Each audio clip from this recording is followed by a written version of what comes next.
Frank Reich fired. They lost 26-3 to his Indianapolis Colts to the pedestrian, mediocre New England Patriots, and Reich was fired. Rob, I got to be honest. I think Reich's a pretty good coach. He made the playoffs 2 of the 4 years. He had a winning record there in Indianapolis. 3 of the 4 years he had a winning record, won at least 9 games. And, he hasn't had a quarterback. He's had a new quarterback every year, right? And so you're losing. This year is bad, right? They look bad. Sam Ellinger hasn't been the answer. Matt Ryan wasn't the answer. So, look, it's a results-oriented business. I get all that. But this could have – I think Reich did a pretty good job considering he was just bouncing from quarterback to quarterback and still getting them in the playoffs. Well, let me say this, though. More than half the time. Real quick before we get to the real story, real quick. He could have been fired last year, Chris, when they choked down against Jacksonville to make the playoffs. Remember that game? And I know people pointed at Wentz, but there was a total. They were down 17-0 before you could sneeze. It was a bad meltdown by that team. He could have lost his gig there. Instead, they blamed the quarterback, which is fine. And now you're having a bad year this year. He's had a new quarterback every year. I just think it was time to make a move. I really do. I think he's a decent coach too, Chris, but I'm not going to cry over a guy who had a chance to win, and all they had to do was beat Jacksonville the last game of the season, and they couldn't do it. So that's what happened. And that was, I mean, like I said, it's a results-oriented business. I just think this may have been a mistake because I think he's a pretty good coach. This year, Jonathan Taylor kind of not quite 100%. And so we'll see. But the guy they hired to replace him, Rob, this is stunning. One of our producers came in when it happened and was like, hey, guess who was hired? He said it was a former player who was out of the league. And generally, Rob, when a team makes a change in the middle of the season, you usually just promote, an assistant coach or something, or coordinator, right? Because you can't change the whole, situation and your whole approach to things midway through the season. But they not only went outside of the organization, Rob. I guess he was a consultant, but come on, that's not a coach. They hired someone with 0 NFL coaching ability. Jeff Saturday. Yes, that Jeff Saturday, who was a very good player for the Colts, was a center. But Rob, most people now know him from being on ESPN. Right. as a broadcaster, an analyst. And he does a good job. Seems like a good guy. I don't know him personally. Seems like a great guy and all that. I don't know Jeff either. Right. Was coaching high school ball for 3 years in Georgia. And Rob, they bring him on and hire him as the interim coach.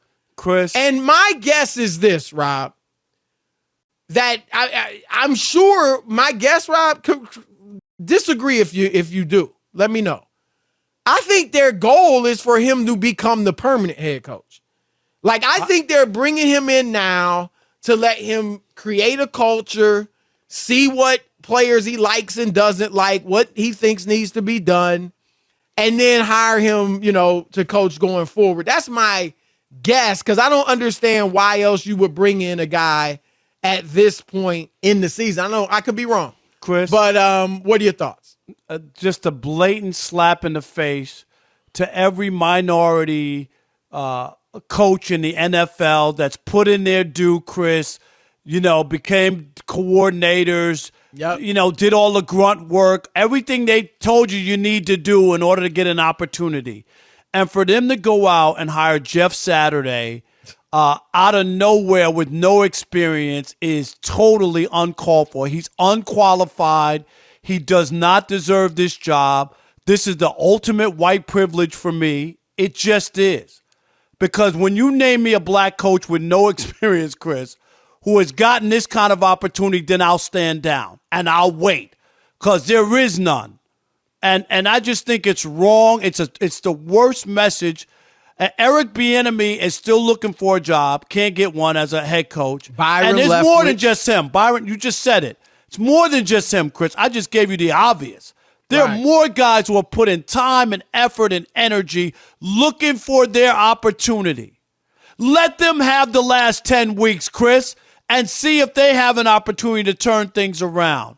I don't know the relationship between him and Irsay. I bet you it's a good one. I'm sure it's great, right? It's a great one. And this is what happens, Chris. This is where, if you're a black assistant coach in today's NFL, you got stabbed in the back today. I can't even say anything else. And I get Jeff Saturday. You're going to take the job. Right. Of course you are. This isn't anything against Jeff Saturday. It isn't. Who wouldn't take the job, Chris? Everybody I totally would. agree with you, Rob. We're not blaming him. I totally agree with you. And this is the definition for all those out there that have wondered, well, what does that mean? Right. This is the definition of moving the goalpost. Because how many of those black assistant coaches, Rob, have been told you got to be a coordinator? Oh, you got to be an offensive coordinator, right? It's always something. Right. And again, nothing against Jeff Saturday, but this is ridiculous. A league that has had a dearth of black coaches doesn't have enough. And then you're going to hire a guy who's a high school football coach? Stop. And you know what, Chris? Where are the qualifications? Reggie Wayne is on the Colts staff right now. He's a wide receivers coach, Chris. So if you're going to hire an interim guy from those Super Bowl teams, right, why not Reggie Wayne? He's right there. He's on the field with the team. He's there. Because Jeff Saturday, and the consultant's a cushy job. That means I talk to the owner and tell him what's wrong. Yeah, exactly. That's what I do. Exactly. I saw in the story he was at training camp. Oh, wow. Oh, wow. that and 250 will get you on the subway in New York, Chris. Right. Like, the thing is, Rob, and look, they can do what they want. Obviously, you can hire who you want. But what about merit? Isn't this all supposed to be based on merit? Earning the position? And in football, I mean, come on, man. Basketball is difficult enough. Baseball is difficult enough. Football? You're just going to come out from coaching high schools to the NFL? I'm sorry. Like, how do you do that? How do you justify that?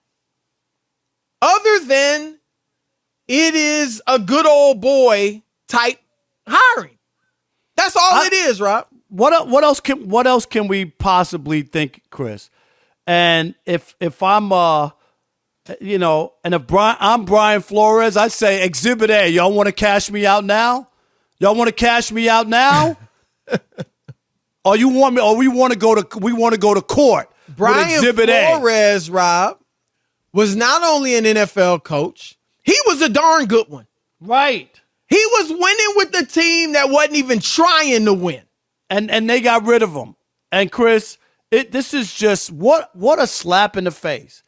Robert Irsay and the Colts organization and even the NFL. How in the world? The Rooney Rule, Chris, strike it down. I guess they said strike it down. I'm not saying strike it down. Because, I mean, it doesn't work is my point. They said this didn't didn't go against here's how. They said, I'm not saying it, but this is what their reasoning was. That why it didn't go against the Rooney Rule was that he's only an interim head coach. That might be why they gave him the interim title, assuming they want to hire him going forward. But Rob, my point is this. If it wasn't for the Rooney Rule, would there be any brothers coaching? We only got two. I mean, there's only two. My God. Is it down to two? Yes. You got Tomlin. The Steve Wilkes is a interim, right. I guess, interim, right? Interim. Leslie Frazier in Houston. Is that it? It might be one more. I feel like, Mike McDaniel. I know you don't like to claim him. I'll claim the brother. I'm not claiming him because he don't claim us. That's what I'm saying. I don't know if he don't claim. I don't know what he's doing. Force him to be black. I'll claim him. I tell him if he's standing out somebody's window he at 4 got o'clock in the morning. Black blood. She would call up and the woman would call up and say, "There's a black guy outside my window," and then that's how you would know for sure. But Rod, this is it's ridiculous. It really is ridiculous. I mean, just save all the justifications, all the explanations for why there's a lack of black head coaches in the NFL. Because this takes the cake. I mean, even white people got to be shocked. From a out of nowhere? Unbelievable. High school coach who's on TV talking about X's and O's and on Get Up like a week ago? I mean, my goodness. It's baffling. It's baffling.